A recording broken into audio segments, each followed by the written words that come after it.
یہ ووٹنگ کا زمانہ ہے، یہ سیاست کا زمانہ ہے، اب یہ دور پھر آ رہا ہے ہر 5 سال میں، کیونکہ جمہوری ملک ہے، سیاسی بات تو نہیں کی جائے گی، حالانکہ اسلام کی مرہون منت ہے سیاست۔ سیاست کو جب مسلمانوں نے چھوڑا تو وہ زوال کا شکار ہوتے چلے گئے، پیچھے ہوتے چلے گئے۔ کہ کسی پارٹی کی تائید کی بات یہاں پر نہیں ہوگی، لیکن ووٹ کی اہمیت ضرور آپ کو بتائی جائے گی۔ ووٹ کیا ہے؟ دیکھیے، ہم جمہوری ملک میں رہتے ہیں۔ جمہوری ملک ہر 5 سال میں ایک مرتبہ ووٹ اپنے لوگ، یہاں کی قوم اور افراد ووٹ کر کے اپنا ایک نمائندہ بناتے ہیں، اور وہ نمائندہ پھر ان کے اعمال، احوال اور ان کی حرکتوں اور ان کے لیے کچھ غلط چیزیں ہو رہی ہو تو اس کے لیے جا کر وہ ایوان میں، قوم کی جو ایوانات ہوتے ہیں اس میں آوازیں اٹھاتے ہیں۔ تو بہرحال یہ ووٹ ہے کیا چیز؟ ہر 5 سال میں جو ہم ڈالتے ہیں، بعض لوگوں نے اس کی اہمیت کو نہیں سمجھا، تو پھر وہ یہاں تک سمجھتے ہیں کہ ووٹ کے بدلے میں نوٹ لے لیں گے تو کتنا بہتر ہو جائے گا۔ 5,000 مل رہے ہیں، 8,000 مل رہے ہیں، 10,000 مل رہے ہیں، 1,000 ہی صحیح، چلو وہ 1,000 دے رہے ہیں تو تم نے کیا دیا ہے ہم کو، کیوں ووٹ دیں؟ تو بھئی ہم 5,000 دیتے ہیں، ٹھیک ہے ہم کو ووٹ ڈالو۔ تو کئی ایسے لوگ پھر رہے ہیں۔ تو میں آپ کو ایک واقعہ یاد آیا، اس کو سنانے کے بعد پھر ووٹ کی اہمیت بھی آپ کو سناؤں کہ ووٹ ایک شہادت ہے، ووٹ ایک شفاعت ہے، ایک سفارش ہے، اور ووٹ ایک وکالت ہے، اور ووٹ ایک امانت ہے۔ انشاءاللہ ان 4 باتوں کو آپ کے سامنے بیان کیا جائے گا۔ ووٹ کے بدلے بعض نادان لوگ نوٹ لے لیتے ہیں، تو یہ پیسے ان کے لیے کس حد تک جائز اور درست ہے، اس بات کو بھی سمجھیں۔ اور ایک واقعہ یاد آیا، پہلے اس واقعے کو سن لیں کہ ایک آدمی کے پاس، کیونکہ لوگ مانگنے کے لیے آ رہے ہیں ووٹ ہر گھر کے سامنے، تو ووٹ مانگنے کے لیے ایک صاحب گئے جو ٹھہرنے والے تھے، ممبر آف پارلیمنٹ بننے والے تھے، M L A M P کی سیٹ لڑنے والے تھے۔ وہ صاحب گئے اور انہوں نے کہا کہ چچا ووٹ ہمیں ڈالنا، اور یہ لے لو آپ، بلکہ ہاتھ ملاتے ہوئے انہوں نے 1,000 پکڑا دیے اور کہا کہ ووٹ ہمیں ڈالنا، فلاں فلاں سمبل ہمارا ہے۔ تو چچا نے کہا کہ بھئی یہ پیسوں کی تو مجھے ضرورت نہیں ہے، پیسے میرے پاس ہے، مجھے سواری کرنے کے لیے سواری نہیں ہے، تو ایک گدھا لا کر دے دو، میں اس کے اوپر سواری کر لوں گا، مجھے ایک گدھا چاہیے، ووٹ نہیں چاہیے۔ تو انہوں نے کہا کہ ٹھیک ہے آپ کی مانگ پوری کر دی جائے گی، ووٹ دیں گے پھر؟ تو ہاں ووٹ دوں گا آپ کو۔ تو یہ صاحب نکلے گدھا ڈھونڈنے کے لیے، تو بازار میں جہاں جہاں انہوں نے معلوم کیا تو کوئی 1,00,000 کا گدھا مل رہا ہے، کوئی 50,000 کا، کوئی 60,000 کا، کوئی 70,000 کا۔ آخری قیمت انہوں نے معلوم کی تو پتہ چلا کہ کم سے کم لنگڑا لولا ہی صحیح 40,000 کا گدھا ملے گا، اس سے کم کا نہیں مل رہا ہے۔ تو وہ تھک ہار کے آ گئے، آ کے وہ صاحب سے کہنے لگے کہ چچا بہت ڈھونڈا، 40,000 سے کہیں کم میں گدھا نہیں مل رہا ہے۔ تو انہوں نے کہا کہ ٹھیک ہے، 40,000 سے کم میں بازار میں گدھا نہیں مل رہا ہے، آپ 1,000 میں مجھے خریدنے کے لیے آ گئے کہ میں اپنا ووٹ آپ کو دوں گا، کیا میں تمہیں گدھے سے کم نظر آیا کہ 1,000 میں تم مجھے جو ہے نا خریدنے کے لیے آ گئے؟ تو یہ بالکل اپنے اندر تصور مت رکھو کہ یہ میرے پاس جو ووٹ ہے اس کی ایک اہمیت ہے۔ شریعت ووٹ کو عبادت قرار دیتا ہے۔ آپ کو تھوڑا سا لگے گا، اچنبے میں آپ کی بات جائے گی کہ یہ ووٹ عبادت کیسے ہوئی، کیونکہ علماء اکرام نے اس کی حیثیت بتائی ہے۔ ووٹ کی 4 حیثیتیں بتائی ہے، بعض علماء نے 3 حیثیتیں، بعض نے 4۔ ابھی آپ کے سامنے بتایا کہ سب سے پہلی حیثیت ووٹ کی شہادت کی ہے کہ ووٹ دینے والا ایک آدمی کو چنتا ہے کہ یہ امانت دار ہے، اور یہ ہماری جو مشکل پریشانیاں ہوگی، جو ہم پر ظلم و زیادتی ہو رہی ہے، ایوان میں جا کر ہمارے لیے، ہمارے موافقت میں آواز اٹھائے گا تو پھر ہمارے کام بنیں گے۔ جمہوری ملک کا یہ نظام ہے، اسی طریقے سے ہوتا ہے اور ایسے ہی ہونا چاہیے، جمہوری ملک ہے تو یہ چیز ہوتی ہے۔ تو ہم ووٹ ڈال کر یہ گواہی دیتے ہیں کہ یہ بہتر آدمی ہے، یہ ہمارے معاملات کو پیش کرے گا ایوان میں جا کر، تو پھر ہمارے کام بنیں گے۔ یہ طریقہ کار ہے۔ اب بعض لوگ کہتے ہیں کہ بھئی ہمیں کوئی ایسا نظر ہی نہیں آتا ہے، جتنے ٹھہرے ہیں سب سکتے کی لالچ میں اور سیاست کے اندھے پن میں، اور اگر الفاظ کا آپ ترجمہ کر لیتے ہیں تو میں آپ کو الفاظ بتاتا ہوں. الفاظ ہے حرام خوری، یعنی حرام کا لقمہ کھانے میں یہ سب کے سب بڑھ چڑھ کے حصہ لینے والے ہیں. اور آج کل کی سیاست میں تو جھوٹ کے بغیر کوئی راستہ ہی نہیں ہے. بہت سارے اچھے لوگوں کے درمیان بیٹھنے کا موقع ملا، مال بھی ہے، دولت بھی ہے، تو ان کے بڑوں نے سیاست بھی کی، تو وہ کہتے ہیں کہ سیاست میں نہیں جانا چاہتا، وہ بھی آج کل کی. کیوں؟ تو انہوں نے کہا کہ آج کل کی سیاست میں جھوٹ کے بغیر کوئی چارہ کار نہیں ہے. قرآن پکڑ کے بھی بولنا پڑے تو بولنا ہے، اور مکے میں جا کر خانہ کعبہ کا غلاف پکڑ کر بھی اگر بولنے کی ضرورت پڑے تو بول دیں گے، لیکن جھوٹ کے بغیر کوئی چارہ کار نہیں ہے. جھوٹ بولنا ہی بولنا ہے. مینیفیسٹو جتنے بھی جو ہے نا پیش کیے جاتے ہیں، پھر اس کے بعد دیکھا گیا دوسرے اسٹیٹس میں حکومتیں آئی لیکن کوئی مینیفیسٹو کے اوپر عمل نہیں ہے. تو بہرحال یہ گواہی ہوتی ہے. تو ایک شہادت، قرآن کریم فرماتا ہے وَأَقِيمُوا الشَّهَادَةَ لِلَّهِ، کہ تم ووٹ جب ڈالتے ہو تو اس آیت کریمہ کو اپنے ذہن میں رکھو کہ اللہ کے لیے سیدھی سیدھی اور صحیح صحیح گواہی پیش کرو اللہ کے لیے. اور قرآن کریم فرماتا ہے کہ اگر تم گواہی پیش نہیں کریں گے، جب تمہیں موقع دیا جائے گواہی کے پیش کرنے کا، وَمَن يَكْتُمُ الشَّهَادَةَ، جو شخص گواہی کو چھپاتا ہے وہ شخص گنہگار ہے. فَهُوَ آثِمٌ قَلْبُهُ، اس کے دل میں کچھ گناہ ہے، وہ گنہگار شخص ہے، اور اللہ تبارک و تعالیٰ پھر اس کو دیکھے گا. اس لیے اس کی اہمیت ہے. آپ سمجھیں کہ اللہ کے رسول صلی اللہ علیہ وسلم نے فرمایا کہ جس شخص کو گواہی دینے کے لیے بلایا جائے، وہ شخص کوئی بہتر آدمی کو دیکھ کر گواہی نہ دیتا ہو تو وہ شخص چاہے اچھا برا آدمی کسی کو بھی گواہی نہیں دیا اس نے، تو پھر وہ شخص جھوٹی گواہی دینے والوں میں شمار کیا جائے گا. کیونکہ دوسرے لوگ جب کسی ایسے بندے کو کھڑا کر دیں گے اور کامیاب کرائیں گے جو قوم کے لیے اور ملک کے لیے، قوم و ملت کے لیے نفع بخش نہیں ہوگا، ضرر رساں ہوگا، تکلیف دینے والا ہوگا، تو پھر یہ شخص اپنی خاموشی کی وجہ سے اس گناہ میں ضرور ملوث ہوگا، اپنے ووٹ کا استعمال نہ کرنے کی وجہ سے. اہمیت ہے ووٹ کی، ووٹ کی ایک اہمیت ہے، ضرور بھی ضرور اس کا استعمال کرنا چاہیے.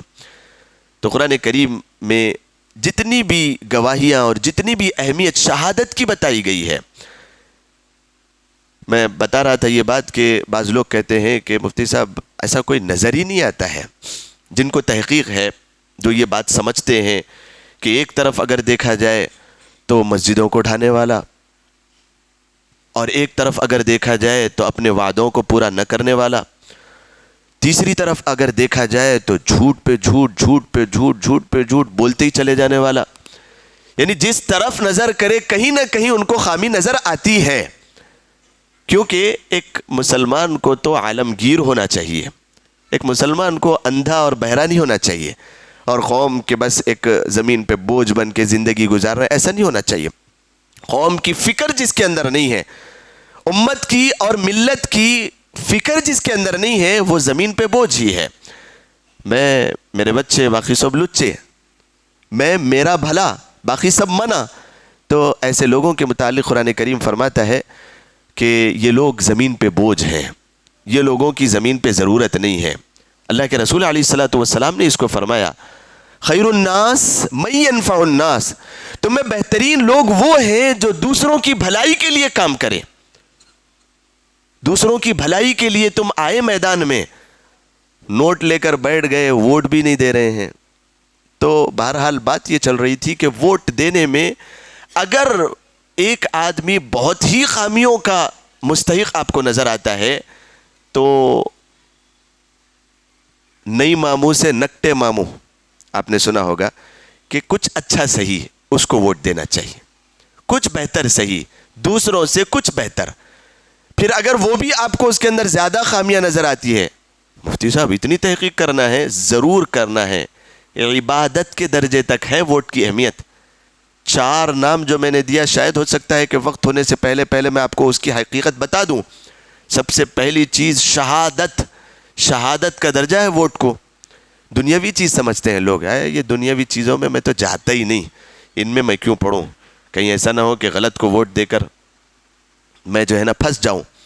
آپ اپنی تحقیق کریں، تحقیق کرنے کے بعد اگر آپ کی شہادت غلط کو بھی جاتی ہو تو پھر آپ کو گناہ نہیں ملے گا، کیونکہ آپ نے تحقیق کیا ہے، تحقیق کیا ہے کہ کون اچھا، کون بہتر پوری کمیونٹی کے لیے اور پوری سوسائٹی کے لیے، پورے اسٹیٹ کے لیے، اور اپنے جو ہے نا جو ہے نا اپنی گلی ہوتی ہے یا پھر اپنی جو بستی ہوتی ہے اس کے لیے کون بہتر ہے، اس کو چن کر ووٹ ڈالیں۔ ایسا نہیں کہ بس آنکھ بند کر کے چلے گئے اور کچھ پیسے لے لیے جس کے ساتھ ڈالے۔ تو شہادت کا جو مقام ہے، جو شخص غلط گواہی دیتا ہے،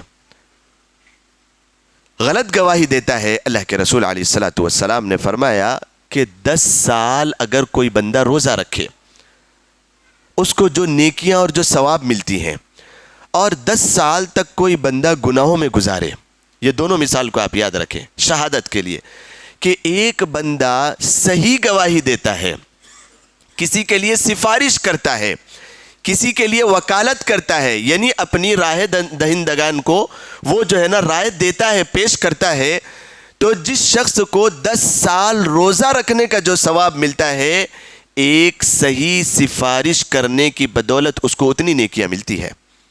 یہ اہمیت ہے۔ مفتی شفیع عثمانی رحمۃ اللہ علیہ نے اس کو اپنی کتاب میں لکھا ہے، معارف القرآن، جو تفسیر ہے قرآن کی، اس میں انہوں نے شہادت واستشہدوا شہیدین من رجالکم، اس کے تحت اس کو لکھا ہے کہ جو شخص 10 سال تک روزہ رکھے اس کو جو ثواب ملتا ہے وہ ایک صحیح سفارش کرنے والے کو ثواب ملتا ہے، کیونکہ غلط سفارش کر دیا کسی نے اور پھر وہ سکتے میں آ کر، وہ قیادت میں آنے کے بعد جتنے غلط فیصلے کرے گا، جتنی نمک حرامی کرے گا، جتنی حرام خوری کرے گا، یہ الفاظ کا ترجمے کے ساتھ آپ سنیں، منبر رسول سے گالی دے رہے ہیں، نہیں، اس کا ترجمہ آپ سمجھیں کہ حرام کے لقمے کو کھانے والے کو خور فارسی میں کہا جاتا ہے، کھانے والا، تو حرام کا مال کھانے والے کو نمک حرام کہا جائے گا، نمک حرام، اور جو ہے نا نمک جو کہا جائے گا حرام خور۔ اس کا ترجمے کے ساتھ آپ اس کو سمجھیں کہ ایسے لوگوں کو اگر جو ہے نا ووٹ ڈال دیا تو 10 سال گناہوں میں جس شخص کی زندگی گزرتی ہے اس سے زیادہ گناہ اس شخص کو ملے گا۔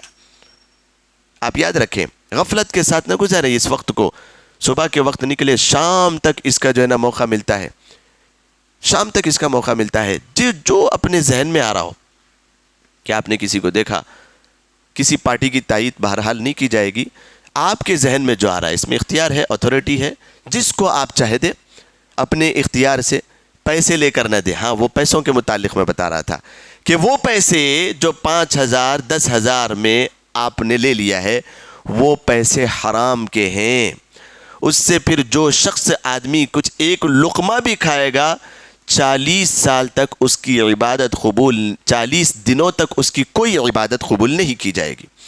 وہ دعا کر رہا ہے، رو رہا ہے، گڑ گڑا رہا ہے، اور یہاں سے حج پہ بھی چلا گیا ہو، 40 دنوں کے اندر اللہ کے رسول علیہ الصلوۃ والسلام کی مسند امام شافعی رحمۃ اللہ علیہ نے اس حدیث کو اپنی کتاب میں جگہ دی ہے۔ آپ رضی اللہ تعالیٰ عنہ فرماتے ہیں کہ اللہ کے رسول صلی اللہ علیہ وسلم نے فرمایا ہے، جو غلط سفارش کرتا ہے، جو غلط شہادت پیش کرتا ہے، اس شخص کی پھر جو ہے نا 40 دنوں تک کی عبادت بھی قبول نہیں ہوتی ہے، حرام کا لقمہ کھانے والے کی پھر عبادت، دعائیں، کوئی چیز قبول نہیں ہوتی۔ تو بہرحال یہ ایک سفارش بھی ہے، سفارش کرنے والے کا یہ اجر ہے، غلط شہادت دینے والے کو 10 سال تک کی عبادت۔ واقعہ ہے، حضرت عبداللہ ابن عمر رضی اللہ تعالیٰ عنہ مسجد میں بیٹھے ہوئے تھے، اس واقعے سے اس بات کی تائید کی جا سکتی ہے کہ حضرت عبداللہ ابن عمر رضی اللہ تعالیٰ عنہ جب مسجد میں بیٹھے ہوئے تھے، آپ کے پاس ایک صاحب آئے اور انہوں نے سفارش کی درخواست کی کہ میں سفارش کرنا چاہتا ہوں کہ میرے پیسے فلاں صاحب نے لے لیے ہیں، اگر آپ سفارش کر دیں تو مجھے وہ پیسے واپس مل جائیں گے۔ تو آپ فوراً کتاب اللہ کو آپ نے بند کیا، تلاوت کلام افضل العبادت، یہی صحابہ کرام کا اصل مشن مشغلہ رہتا تھا، آپ نے بند کیا اور چپل پہننے کی طرف چلے گئے، باہر نکلنے کی طرف۔ تو یاد دلایا صحابی نے کہ آپ تو روزے دار ہیں اور آپ اعتکاف میں ہیں، تو آپ چھوڑ کر سفارش کرنے کے لیے جا رہے ہیں؟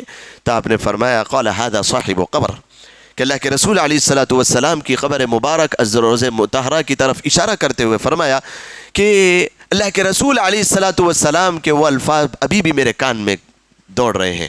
سفارش کرنے کا اگر موقع آئے تو سفارش بھلی کرنا، بہتر کرنا اور امانت داری کے ساتھ کرنا، صحیح وکالت کرنا کسی کی. اگر تم سفارش کرتے ہو تو 10 سال تک بے ریا عبادت کا ثواب اور 10 سال تک اعتکاف میں بیٹھنے کا ثواب اس شخص کو ملتا ہے. تو ہمارے رائے دہندگان میں جو رائے نہیں پیش کرتے ہیں، ووٹ نہیں دیتے ہیں، ان کے نہ دینے کی وجہ سے حدیث سے یہ بات واضح ہو گئی کہ وہ لوگ جھوٹی جو ہے نا گواہی دینے والوں کے اندر بھی آئیں گے، اور پھر وہ لوگ بہرحال شہادت کو بھی غلط استعمال کرنے والوں میں آئیں گے، اور 5 سال تک اس سکتہ میں آنے والا اور قیادت میں آنے والا شخص جتنے غلط فیصلے کرے گا اس شخص کا وبال اس کے تو نام اعمال میں جائے گا اور ان لوگوں کے بھی نام اعمال میں جائے گا جو ووٹ کر کے اس کو جتائے ہیں. غلط فیصلہ کرنے والے، اچھے کام کرنے والے، قوم و ملت کی بھلائی کے لیے کام کرنے والے، قوم و ملت کو آگے بڑھانے والے، اپنے بھارت اور ہندوستان اور انڈیا کو آگے بڑھانے کے لیے کچھ کام کرنے والے، امانت داری کے ساتھ کرنے والوں کو ہمیں سلیکٹ کرنا چاہیے، چوائس کرنا چاہیے. اور جو ہے نا ان چیزوں کو ہمیں یاد رکھنا چاہیے کہ ووٹنگ کا سیزن ہے. ایک تو ہے شہادت، اور ایک ہے سفارش، اور ایک ہے وکالت، اور ایک ہے کفالت، اور ایک ہے امانت. یہ 5 حیثیتیں ہیں ووٹ کی. تو اس بات کو ہم اپنے ذہن نشین کر لیں کہ ان 5 حیثیتوں کے ساتھ ساتھ ہمیں ووٹ کرنا ہے جا کے، اور ہمیں اس دن پیچھے نہیں رہنا ہے. اعتکاف میں بیٹھنے والے وکالت کرنے کے لیے، سفارش کرنے کے لیے جا رہے ہیں. تو بہرحال اس بات کو ہم اپنے ذہن میں رکھیں کہ اس دن جب صبح سے لے کر شام تک وقت رہتا ہے، امانت دار انسان کو، اور رشتہ دار میں بھی ایسا نہیں ہے کہ میرا رشتہ دار بھائی بہن والدہ اور والد صاحب اور دادا نانا کوئی اور ٹھہرے ہوئے ہوں گے تو پھر ان کو آنکھ بند کر کے دے دیا جائے. غلط فیصلے پھر وہ کرے گا تو نام اعمال میں ساری وبائیں آئے گی، سارے گناہ آئیں گے. تو بہرحال ایسے لوگوں کو بھی ووٹ نہیں کرنا ہے. تو ووٹنگ کے دن سب سے اہم ترین عمل جو ہمارا ہے وہ ووٹ کرنا ہی ہے، کوئی اور عمل ہمارا نہیں ہے. تو اس بات کو ہم اپنے ذہن نشین کر لیں اور اس بات کو اپنے ذہن میں رکھیں. اللہ تبارک و تعالی ہم سب کے لیے ایک بہترین لیڈر کو اللہ تبارک و تعالی مقدر فرمائے، اور جتنے بھی لوگ ٹھہرے ہوئے ہیں امانت داری کے ساتھ کام کرنے کی توفیق مرحمت فرمائے، اور ہمارے فریضے کو ہم انجام دیں امانت داری کے ساتھ. اللہ تبارک و تعالی ہم سب کو اس پر بھی عمل کرنے کی توفیق مرحمت فرمائے. وآخر دعوانا ان الحمد للہ رب العالمین.